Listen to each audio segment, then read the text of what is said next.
Esta semana culminó una nueva cumbre de la Organización del Tratado del Atlántico Norte, la OTAN, en Vilnius, en la República Báltica de Lituania. Una cumbre largamente esperada porque primero estamos en plena contraofensiva ucraniana para tratar de empezar a repeler, a empujar hacia atrás el frente que las tropas rusas, en el que las tropas rusas se han atrincherado. Segundo, porque con el cúmulo de compromisos que han ido generando algunas de las naciones de la OTAN para proveer de equipo militar adicional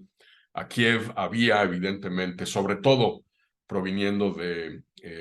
los integrantes de la alianza de la OTAN del este de Europa, de las repúblicas, sobre todo las repúblicas bálticas y Polonia, que habían venido insistiendo que uno de los objetivos de esta cumbre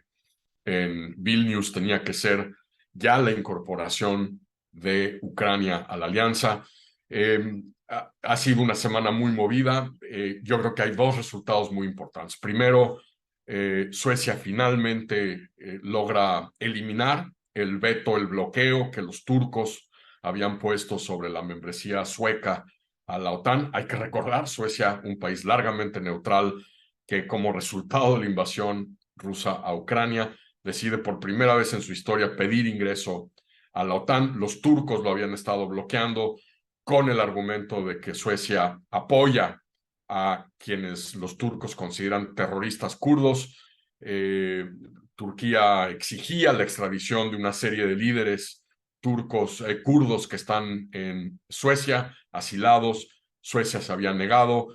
A la vez, Turquía le había pedido a Estados Unidos que autorizase la compra de nuevos aviones caza F-16. Aparentemente, no tenemos todavía los detalles, pero parece ser que Biden logró decirle a su contraparte turco que si Turquía seguía bloqueando el ingreso de Suecia, Estados Unidos no autorizaría la venta de aviones caza F-16 nuevos a la Fuerza Aérea Turca. Esto parece haber desatorado finalmente. Y pues aquí hay una gran paradoja, evidentemente, en la narrativa rusa que justifica desde el punto de vista del Kremlin la invasión premeditada,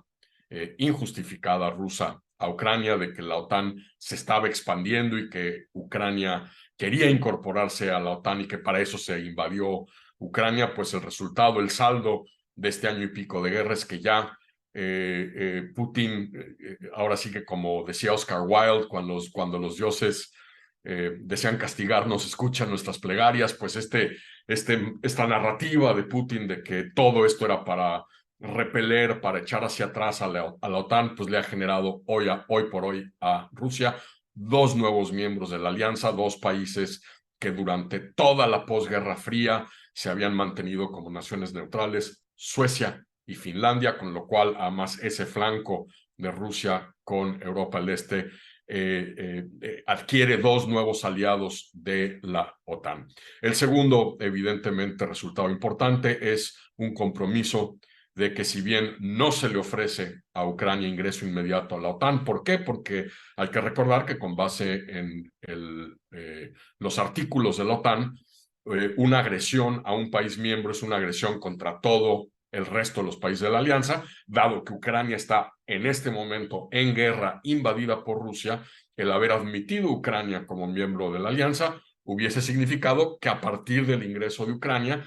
toda la alianza está en guerra con Rusia, y esto evidentemente pues, es algo que Washington en particular ha querido evitar. No ha querido escalar la posibilidad de un conflicto directo entre la OTAN y Rusia, porque además no solo ampliaría el espectro del conflicto, sino que con un hombre tan errático, irracional como Putin, la amenaza del uso de armas tácticas nucleares sobre el terreno podría convertirse en una posibilidad real. Hay una división, sin duda alguna, la vimos en la cumbre en Vilnius que culminó ayer, entre Alemania, Estados Unidos, sobre todo Alemania y Estados Unidos, que han querido ofrecer un camino a la larga para el ingreso de Ucrania a la alianza, y otra vez las repúblicas bálticas, Polonia, que han argumentado que es precisamente la timoratez de la OTAN en el pasado, su incapacidad, la falta de voluntad de repeler, de condenar la invasión rusa a Ucrania en el 2014, la señal que eso en su momento mandó a Putin de que podía chantajear a Occidente, que Occidente, el Occidente geopolítico, no haría nada por detener una nueva agresión rusa que nos tienen donde nos tiene. También, evidentemente, los países de las repúblicas de la zona báltica pues han subrayado que es precisamente la política estratégica de Francia frente a Rusia, la política económica de Alemania frente a Rusia y el sistema bancario y financiero británico, las que han, digamos, volteado la vista a lo que ha venido pasando y que ha derivado precisamente al final del día en un cálculo equivocado, ciertamente, por parte de Putin al invadir Ucrania. Lo que le han ofrecido Ucrania es un camino que eventualmente, una vez que termine el conflicto o se haya logrado algún tipo de acuerdo de paz, ahí se abriría un camino para eventualmente incorporar a Ucrania con una serie de compromisos que tienen que ver con la democracia, la transparencia y una preocupación importante en Washington, que es a raíz de todos estos nuevos equipamientos que se le han ofrecido a Ucrania en la cumbre de la OTAN, que hay un país que hoy por hoy es uno de los mejor aprovisionados militarmente en Europa, pero que ha tenido poca experiencia de comando civil sobre las Fuerzas Armadas, de unas Fuerzas Armadas que a pesar de que se han batido espectacularmente frente a la invasión rusa, son Fuerzas Armadas inexperimentadas, hoy con uno de los arsenales de armas convencionales pues, más importantes en Europa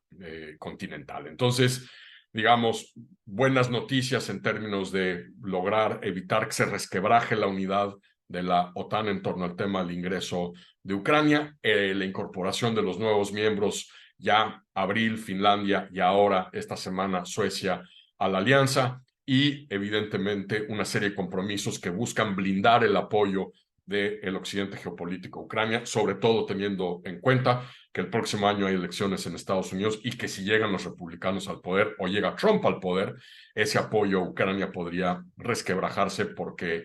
por las posiciones que el Partido Republicano mantiene con respecto a Rusia y a el apoyo ucraniano. Buen saldo al final del día, a pesar de que evidentemente Zelensky no salió con un compromiso concreto, real, con pasos claros, con calendarizados para el ingreso de Ucrania a la OTAN, pero me parece que este es un buen resultado el que vemos a raíz de la reunión de la OTAN en Vilnius.